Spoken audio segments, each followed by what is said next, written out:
Hello, you wonderful people. So for today's video, to celebrate Mother's Day, I want to talk about one of my favorite fictional mothers, and that is Debbie Grayson from Invincible. I think indisputably, she is clearly one of the best mothers in fiction, I think. I think just in general in Invincible, I think she's the GOAT. She's great. She's the heart of this series. So I just wanted to kind of talk about some great things about Debbie and her character and her arc throughout Invincible. This will include spoilers for Invincible, but specifically the animated TV show. So I'll be covering spoilers from season 1, 2, and 3. I won't include anything from the comics because I've never read the comics, so I don't know what Debbie's story is like in comparison or even where it goes in the future. So do know that ahead of time. But I mean, Debbie, you know, getting into it, Debbie is one of those strong characters when you consider just everything that she's been through and just like having to pick herself up. I mean, obviously raising two superheroes. I mean, it was already crazy enough kind of raising Mark, but then like you're throwing Oliver in the mix. Let's just kind of break everything down. I mean, first and foremost, Debbie is one of the first ones who finds out about Nolan. I mean, obviously Cecil had his suspicions. He wasn't sure, but he was suspicious. They kept an eye on Nolan, but it was Debbie that felt like something's not right about Nolan. He hasn't been right since the Guardians or the Globe died, and it's like, well, understandably, but he's just, there's certain, his like the switch in his behavior sometimes is like erratic. So she's the one that kind of first discovered that, and having the wherewithal to do that, and then trying to figure it out herself, and because she's trying to understand, like, no, this can't be, like, there has to be a reason for it. Just like Mark, not trying to justify it, but trying to explain it to herself, like, what could this mean? What could this be?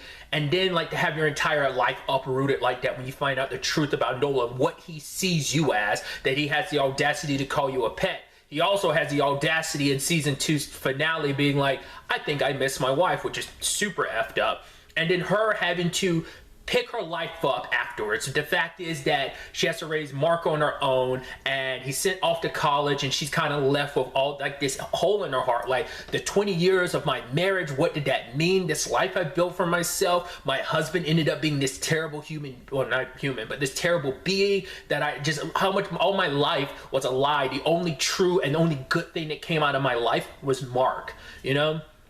And then also like that support group for people whose significant others were superheroes and died. And that was like one of the most heartbreaking things when Deb, the head of that, or that group, that guy she was kind of getting close with, found out about her and told her not to come back to the group, because it's like, she's like, I didn't know about Nolan. He says, you should have known. Yes, it's unfair, and anyone in Debbie's situation would be treated that way, sadly. And it's because, you know, that cuts even deeper for Debbie, because it's one of those situations of, he said what she was already feeling, and it's like, you could tell yourself that 1,000 times, but hearing another person say it makes it cut that much deeper. And it's just like, she was just like drowning in her sorrows because of, like, once again, the lies, and, you know, her beating herself up for not seeing it. And then they have that beautiful scene with Art, where Art tells her, like, yo, like, Nolan was a bum. He was all fighting, like, saving the world, like, most of the time. Most of the time, you were raising Mark on your own. Like,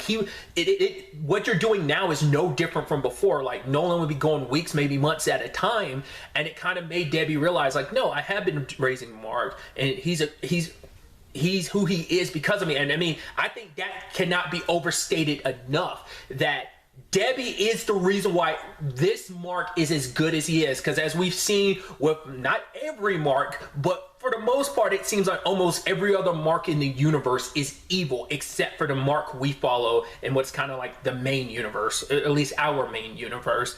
And so, because you hear in some other dimensions, Debbie's just not around, or she ended up, there was like one that Angstrom was like, oh, you actually worked alongside your son and husband. So she kind of broke that a little herself, whether that was just self-preservation or whether she was like, I'm going to keep my family together even if I have to be evil with them. You know, we don't really know much about that particular universe other than that little detail Angstrom told us. But it's like, this seems to be the one reality or universe where Mark is good, and you can say it's because of Debbie. Debbie's influence made him who he is, and it's like, because she's such a great mom in this universe, that just makes her, she's the reason why this world has Mark as a defender rather as the evil Viltrumite he is in every other universe, or at least a good chunk of other universes. And I kind of touched on it earlier, but we can't discount the fact that it's not only just Mark she's raising another person's child. It's like, oh, that husband that you were in love with that you found out was a monster, not only after he nearly beat your son to death, and he left. He went to another planet, got married again, and impregnated that person, and they had a child, and Mark brought him back because it's like, right, like, he needs to be with his family, and his mom wasn't going to be around anymore because their Thraxan lifespans are as short as they are.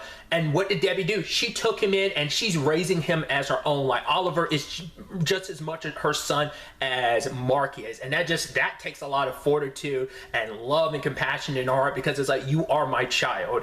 And just also, like, one of the hardest things of, like, she's trying to raise two superheroes as a human, and that can be overwhelming.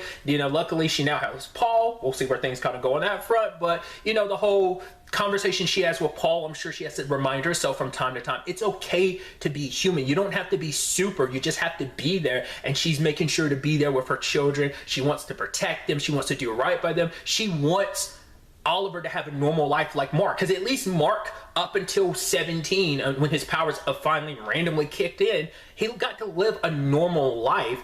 And she wants the same thing for Oliver, especially knowing, like, the Viltrumite element of it all, where it's just like,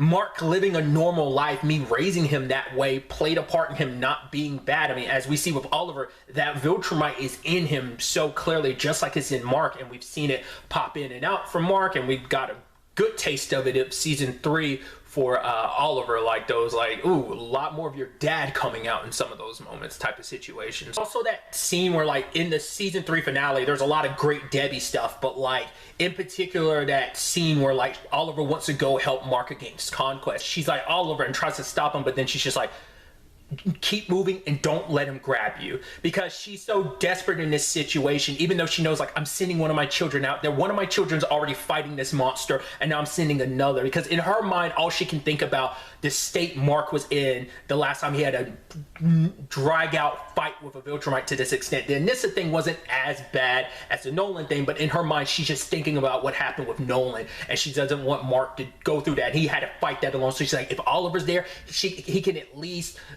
even the playing field. And obviously, like, Oliver plays his part in it. Obviously, it doesn't always fully work out, and obviously Eve plays her part and plays a major part in Mark's win, but it's still the situation of, it's the thing of, I feel like a terrible mom because I'm sending one of my other children potentially to the slaughter, but it's like, I don't know what else to do. He's like Mark's best chance of surviving this, because at least Mark won't be alone if he has his brother with him, and it's just like, Oliver might want to, he's going to probably go off on his own anyway, so, but at least if I can give him advice on what to do, and it's just, but then she's breaking down afterward, and Paul's like, your children, they've been through this before. She's like, but not like this. It's been one thing after another. It's the Powerplex thing, the Invincible War, and then now Conquest. It's like, Oliver's never been through this before. Mark has, but this is even worse because Conquest is on another level compared to Nolan, so it's just like, that's a lot in itself. And then you have that moment after the Conquest fight when she is with Mark and she's apologizing to him, and one of the most heartbreaking scenes too, where she's just like, it's my fault. It's like, I didn't know about your dad, but she's like, I was egging you on, being like, oh, it's going to be such a great day when you get your powers. And she's like, I never knew the responsibility you would hold, because she's like, I believed your dad when he told me everything was going to be okay, and it wasn't going to be okay, and it isn't okay. And I'm just as responsible for putting you in this situation. I didn't know the responsibilities. I thought like, okay, you'll be a hero. Your dad's a hero. He's perfectly fine. There's not really anything that really challenges him. Obviously, the Guardians of the Globe situation was the first time she'd ever seen him that messed up. Once again, at the time, they didn't know he murdered all of them. But yeah, it's like whatever killed them might have killed Nolan too. So it's like, she's never seen him in that state, so she never thought it was possible. And now, like, Mark ends up in that situation repeatedly, over and over and over again. She has to see her son banged up like that, and knowing like there are more Viltrumites out there who will do this to my son. There are other people who can do this to my son. It's nerve-wracking, and you blame yourself as like, I didn't do enough as a mother. I failed you. But Mark's saying you did everything right. Once again, cannot stress that enough. You are literally probably one of the few Debbies in the multiverse that did do everything right. You did the best that you could. I mean, just being emotionally strong for your family and like being a human under these circumstances, it's an easy situation to break.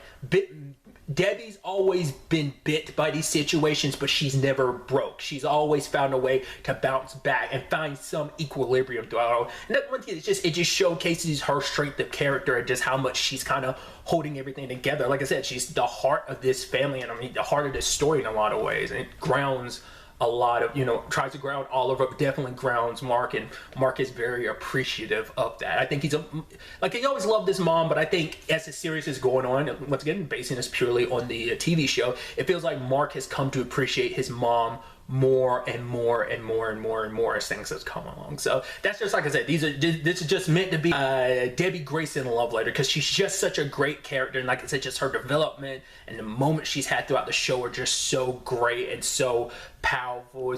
She has some of the most emotional elements to this show, and just it's such a great character and story. So obviously I've kind of rambled on and off about my thoughts about Debbie. I'd love to get to know your thoughts in the comments down below about Debbie. What are some of your favorite aspects about Debbie? I've heard, like I said, it's not a spoiler, but I have heard some comparisons about where Debbie is in the animated show, and someone can correct me. My understanding is it takes a little while for Debbie's character in the comic to get to where Debbie is even earlier on. Like, she has more, I don't know what the word would be, like, I don't want to say importance. That's very dismissive. I don't know. Like, her role in the show, like, that was my understanding, at least like early on, when someone's like, oh, it took Debbie a while in the comics to get where she is relatively early in the animated show. But I don't know how true it is. I remember hearing one person saying that one time, so I don't know how true that is. So let me know about that. Obviously, don't go into spoilers about anything that hasn't been covered in the show yet that happens later in the comic. Obviously, don't spoil anything like that, but kind of give some insight, if you are more familiar with the comic, with Debbie, where she was from the beginning of the comic to where she is in the comic, where the show is currently at the end of season 3. So, but yeah, like I said, just let me know all your thoughts about Debbie and some of your favorite aspects and elements and story beats for her, stories. But really, that's all I wanted to talk about. Till the next time we meet, be happy, be safe, live life to the fullest, and enjoy it. Good day and goodbye.